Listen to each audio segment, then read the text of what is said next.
Some of the impact essentials we focused on are things like incentives. And how do you manage incentives in the context of a transformation, which is different? Because a lot of times incentives are tied to the business as usual kinds of things. Did we meet our plan? Did we not meet our plan? I believe there's been a bit of a shift, particularly in the US, around having much more shared incentives as opposed to individual incentives.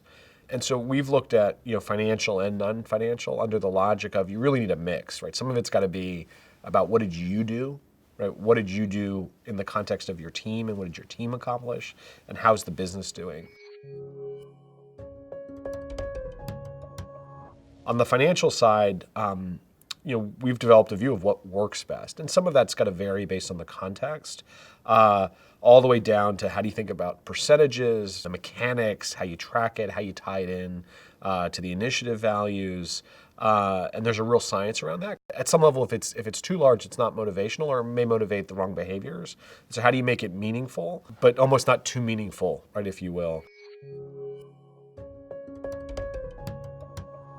There's a whole set of people that aren't, as motivated by money, particularly in the day-to-day. It's other things that really matter. One of the best examples I've seen was around a plant manager brought in an employee to present him an award, but they brought in the person's entire family. And when someone's spouse and children are there, it's much more meaningful, right? You can imagine how that person walked out feeling that day.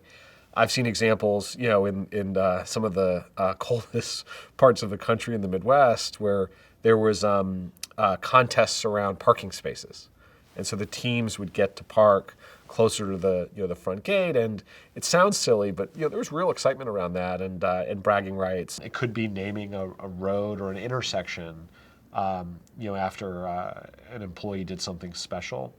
Where a lot of times those are named after the founders or the officers of the company. And so it's a mindset shift, right? That the work's really happening at the front line, and how do we, recognize that and incentivize that?